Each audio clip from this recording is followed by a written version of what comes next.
इधर दिल्ली में कांग्रेस के नए मुख्यालय के निर्माण में अतिक्रमण का आरोप लगा, जिसके खिलाफ दिल्ली के पीडब्ल्यूडी विभाग की ओर से कार्रवाई की गई। इमारत की कुछ सीढ़ियों को तोड़ दिया गया, जिसके लिए पहले तो कुछ मजदूरों को काम पर लगाया गया, लेकिन तोड़ने के काम में देरी होने पर बुलडोजर बुलाया गया और बुलडोजर की मदद से सीढ़ियों के 3 स्टेप को तोड़ दिया गया।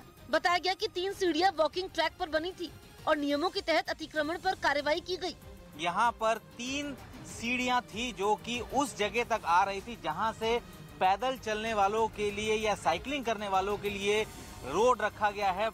दिल्ली के दीनदयाल उपाध्याय मार्ग पर कांग्रेस का ये नया मुख्यालय बन रहा है। इसी रोड पर बीजेपी और आम आदमी पार्टी का भी दफ्तर है।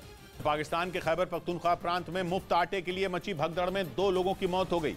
घटना उस वक्त हुई जब सरकार की तरफ से जरूरतमंद लोगों के बीच मुफ्त में आटा बांटा जा रहा था, जिसकी जानकारी मिलने पर वहां सैकड़ों लोग जुट गए, क्योंकि खैबर पख्तूनख्वा समेत पाकिस्तान के सभी प्रांतों में इन दिनों आटे की भारी किल्लत है। वहां के बाजारों में आटा बिक तो रहा है, लेकिन उसकी कीमत इतनी है कि 1 किलो आटे के लिए भी लोग 150 से 200 पाकिस्तानी रुपए चुका रहे हैं। यानी गरीब लोगों की हैसियत आटा खरीदने की नहीं रही।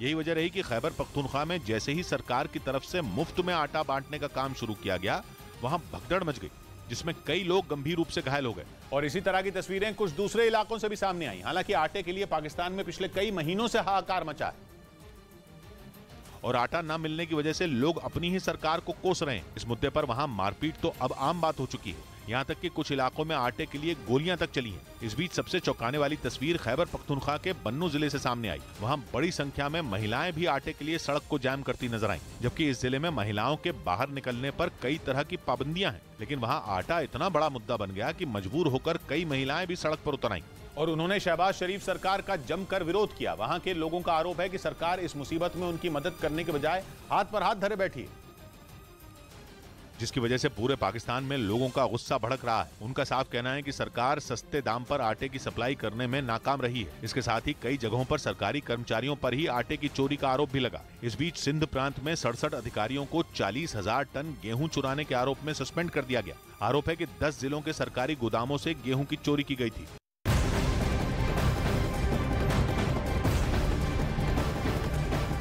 प्रवर्तन निदेशालय ने अपने मुंबई दफ्तर के 2 कर्मचारियों के खिलाफ बड़ी कार्रवाई की है। ईडी ऑफिस से अलग अलग मामलों के दस्तावेज चुराने और लीक करने के मामले में 2 कर्मचारियों की गिरफ्तारी की है।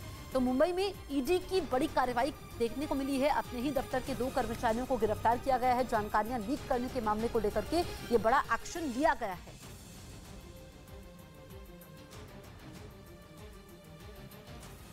दक्षिण चीन सागर में अमेरिका और चीन के बीच एक बार फिर विवाद बढ़ गया, क्योंकि चीन ने एक अमेरिकी युद्धपोत को अपने इलाके से खदेड़ने का दावा किया है, जिसके मुताबिक 23 मार्च को एक अमेरिकी डिस्ट्रॉयर बगैर चीनी सरकार की अनुमति के यानी अवैध